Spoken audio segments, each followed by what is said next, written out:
आता MSCB डिपार्टमेंटची आणि सगळ्या 2-3 डिपार्टमेंटची प्रामुख्याने पूर्ण माहिती या ठिकाणी देतो, म्हणजे त्याची स्पष्टता येईल.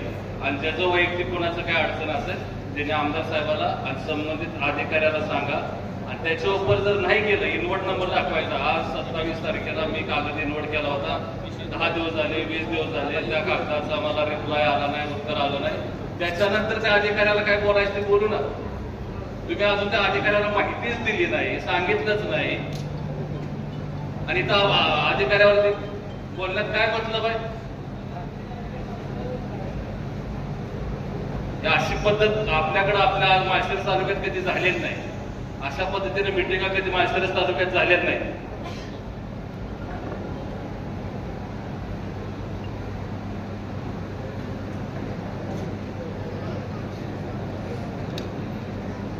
आपल्यालाही अडचणीत असताना, आपल्याही अडचणी असताना अधिकारी आपल्याला मदत करतो. संपूर्ण सामुदायिक तालुक्याचे ज्यावेळेस विषय येतात, प्रश्न येतात, त्यावेळेस अधिकारी मदत करतात आपल्याला.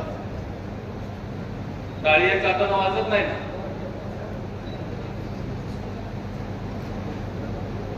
ठीक आहे, तक्रारी मांडल्याच पाहिजेत, अडचणी सांगितल्याच पाहिजेत, पण ही भाषा पण बरोबर नाही.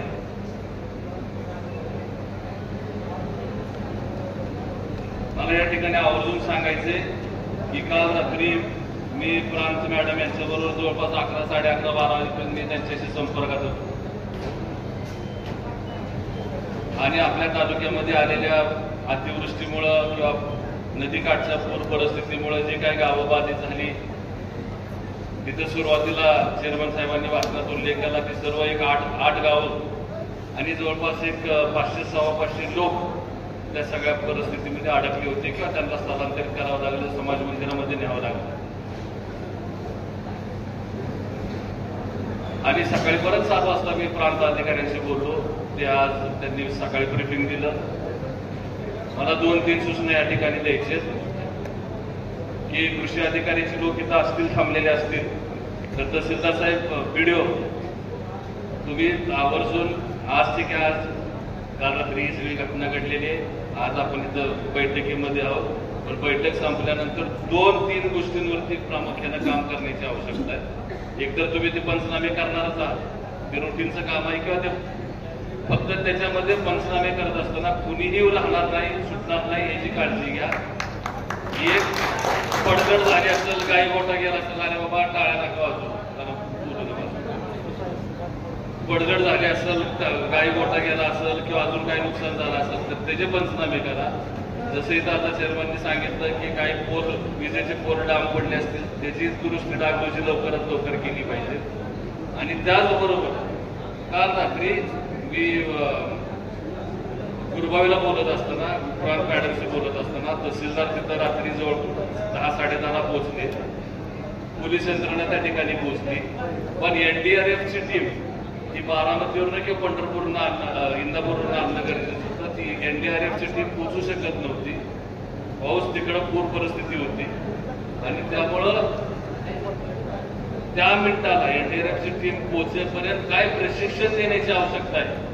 माळशिरस तालुक्यामध्ये ही परिस्थिती काही 1-2 वेळा येऊन गेली असेल तहसीलदार साहेब, तर आपल्याला ह्या नदीकाठच्या गावांना विशेषतः ह्या परिस्थितीमध्ये काय डिझास्टर मॅनेजमेंट जे आहे तुमचं, ह्याच्यामध्ये काय केलं पाहिजे.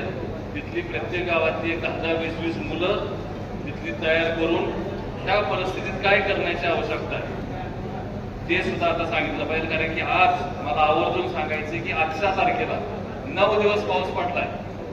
फक्त मागच्या वर्षी 16.3 मिलीमीटर पाऊस होता. ह्या वर्षी आपल्या तालुक्यामध्ये जवळपास 204 मिलीमीटर, म्हणजे 16.3 मिलीमीटर पाऊस पडला होता मागच्या वर्षी 9 दिवसात. ह्या वर्षी 214. कुणाला बोलायचंय का तिकडे, कुणाला भाषण करायचंय, कुणाला मार्गदर्शन, तुमचं ऐकतो आम्ही.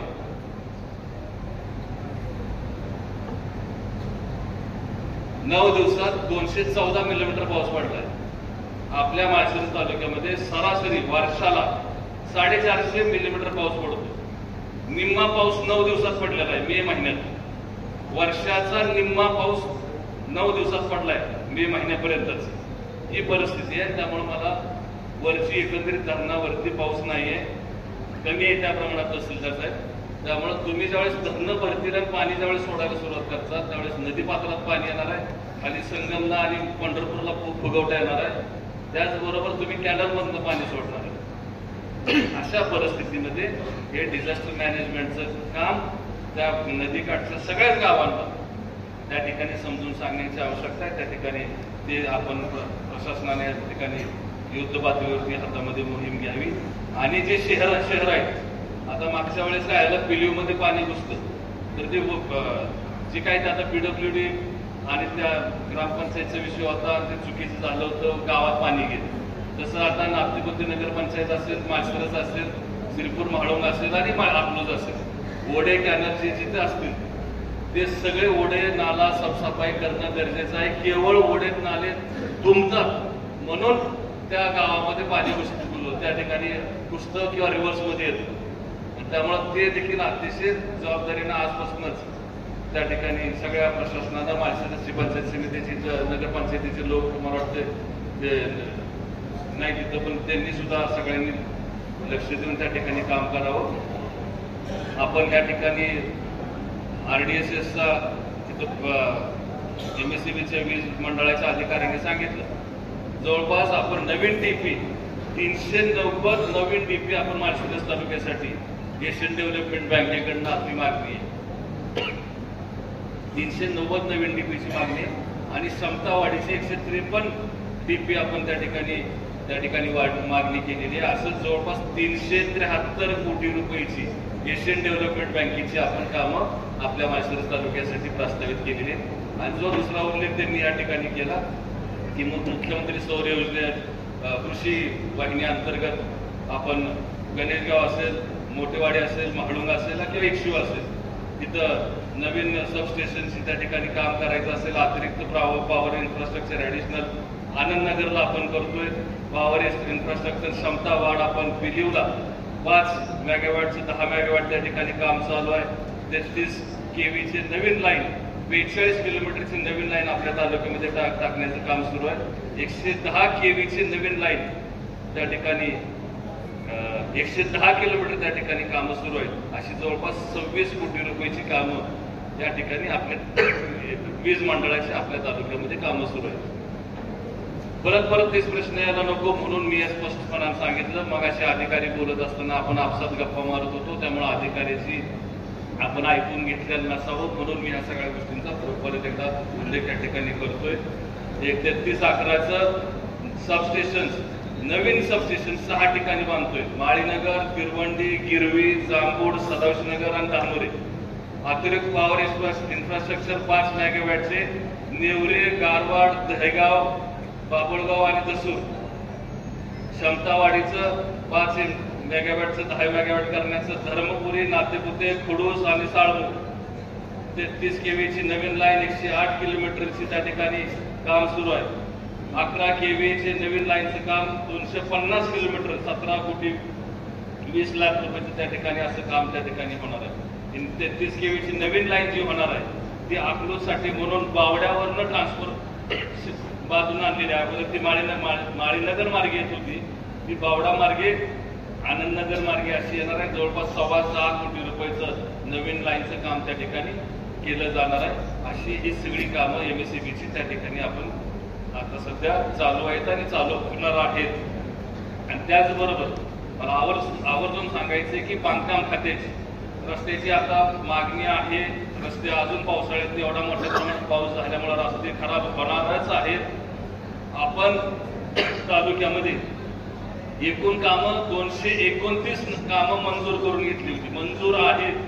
अशी 528 किलोमीटरचं काम मंजूर आहे. त्यापैकी 25 कामं 229 पैकी 25 कामं पूर्ण झालेली आहेत. आणि आता सध्या प्रगतीपथावरती 202 कामं त्या ठिकाणी प्रगतीपथावरती आहेत. 25 कामं पूर्ण झाली, 202 कामं प्रगतीपथावरती आहेत. आणि जवळपास ह्या सगळ्याचं कामांचं एस्टिमेट म्हणजे 229 कामांचं प्लॅन एस्टिमेट हे जवळपास 397 कोटी रुपये म्हणजे 400 कोटी रुपये किंवा ढोबळ म्हणा 400 कोटी रुपयाचं काम त्या ठिकाणी आपण मंजूर केलेलं आहे. त्यापैकी आतापर्यंत फक्त 80 कोटीचंच पेमेंट झालेलं आहे. म्हणजे अजून 220 कोटीचं काम 320 कोटी रुपयाचं अजून पेमेंट किंवा पैसे येणं बाकी आहे किंवा पेमेंट करणं बाकी आहे. फक्त 80 कोटी रुपयाचं पेमेंट त्या ठिकाणी झालेलं आहे. आणि नाबार्डच्या अंतर्गत आपण 11 पूल मंजूर करून घेतलेले, त्यातले 5 पूल झाले आणि 6 प्रगतीपथावरती आहेत. असं एकूण काम ते 35 कोटी रुपयाचं होतं. मी या सगळ्या गोष्टींचा उल्लेख MSCB आणि हे 2 खात्यांचा उल्लेख यासाठी केला की आपली मागणी येत असते सतत, आपली ती गरजेची ती सगळी व्यवस्था आहे का ते विभाग आहेत आणि त्यामुळे हे सगळे कामं आपण प्रस्तावित केलेली आहेत. कामं चालू आहेत, काही थांबलेली आहेत, काही अडचणी असतील, पण निश्चितपणानं त्या सगळ्या आपल्या तालुक्याच्या कामासाठी म्हणून आपण सर्वजण त्या ठिकाणी सतर्क आहोत आणि आपण त्या ठिकाणी शासन दरबारी जाऊन आपले सगळे प्रश्न अडीअडचणी कामं आपण त्या ठिकाणी सोडवून घेऊ. पण जसं मी म्हटलं की पाऊस 9 दिवसात 50% पाऊस आपल्या म्हैसूर तालुक्यातला झालेला आहे. थोडं सतर्क राहावं लागेल, सगळ्यांनी खबरदारी त्या ठिकाणी बाळगावं लागेल ही देखील विनंती या ठिकाणी करतो. आणि आता बैठक होत असताना एकदा एकाने एक प्रश्न मांडला की परत दुसऱ्याने तोच प्रश्न परत मांडायची आवश्यकता नाही. आणि जे सार्वजनिक प्रश्न आहेत ते जर मांडले तर बरं होईल, प्रशासनाला उत्तर द्यायला सोपं होईल आणि सगळ्याला सगळे विषय समजतील. वैयक्तिक प्रश्न असतील त्यांनी आमदार साहेबांकडे किंवा आबांकडे त्या ठिकाणी द्यावेत आणि त्या पातळीवरती आपण ते दोघंही त्या ठिकाणी लक्ष घालून सोडवतील ही विनंती या निमित्तानं करतो. आणि ही मीटिंग पुन्हा एकदा विनंती करतो की शासनाबरोबर प्रशासनाबरोबर आपल्याला रोजची उठबस करायची, बैठक करायची. त्यामुळे चुकीचा शब्द जाईल अशी सगळ्यांनी खबरदारी घ्यावी ही विनंती या ठिकाणी करतो.